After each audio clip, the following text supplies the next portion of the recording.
There was a period in my life when I hated hearing the phrase, everything will be okay. Not because it was wrong, but because at that moment, I wasn't looking for hope. I was looking for an explanation. Why did this happen? Why this person? And why now? I still remember that evening very clearly. My phone screen lit up. An email. Just a few lines. I read it once. Then I read it again. Because part of me thought I had misunderstood something. But no. The words were still there. I looked at the clock. 8:47 p.m. The coffee I had bought earlier was still sitting on the passenger seat, cold by then. I thought I'd been sitting there for 10 minutes, but when I looked again, almost an hour had passed.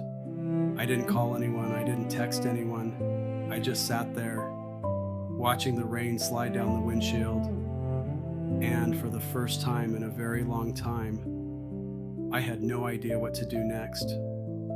Maybe you've had an evening like that too. A phone call, an email, a text message, a short conversation, and from that moment on, life no longer looked the same. There are stories we tell so many times that we know them by heart. I told that story for years, to friends, to family, to myself. I knew exactly where I had been hurt, exactly where the other person was wrong, exactly where life had been unfair. I told it so well that if life were a courtroom, I probably would have won, and yet I never felt lighter. One day, I was telling that story again to a friend. Halfway through, I suddenly realized something. I was telling it exactly the same way I had told it 3 years earlier. The same words, the same anger, even the same pauses. And that was the moment I saw it. Maybe the person most trapped inside this story was me. And if I'm being honest, what bothered me most wasn't the other person. It wasn't even what happened. It was me. I had believed, I had expected, I had been certain, and life had proven me wrong. That hurt far more than I wanted to admit. Then one day I noticed something strange. I wasn't suffering because it happened. I was suffering because a sentence was still alive inside my head. This shouldn't have happened. Maybe that was what exhausted me. Not the event itself, but a years-long argument with a reality that could no longer be changed. When I was younger, I believed life was a fair exchange. You work hard. Life rewards you. You are kind. Life treats you kindly. You do the right thing. Things work out. It sounded reasonable, and I believed it for a long time, until life did what life has always done. It never asked for my permission. It simply kept moving. Rain kept falling. People kept leaving. Loss kept arriving. And much later, I realized something.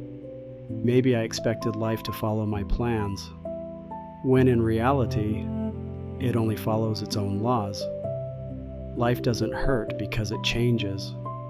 Life hurts because it reveals what we thought was certain. Life didn't break a promise. It never made that promise in the first place.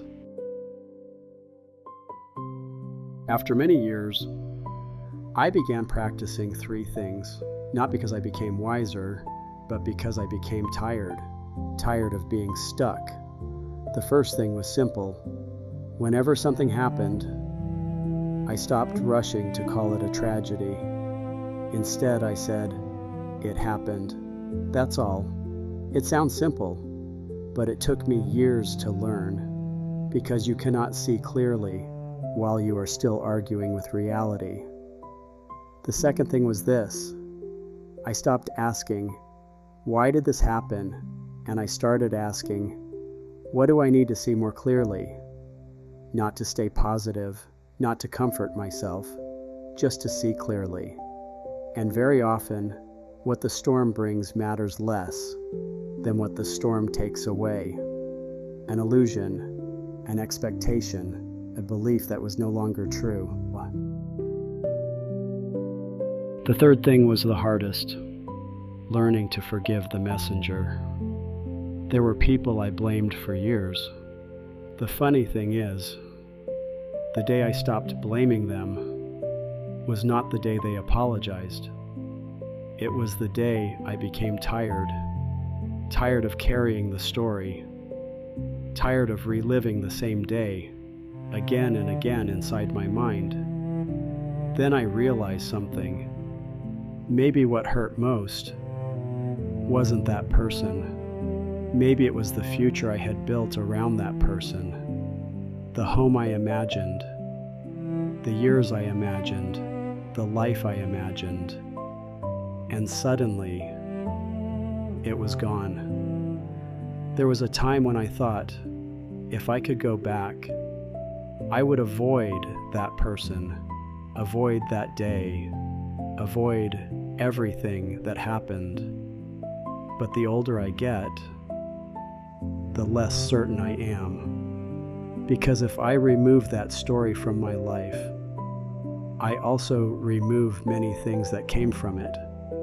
My patience, my maturity, my ability to recognize pain in other people, and the person sitting here today.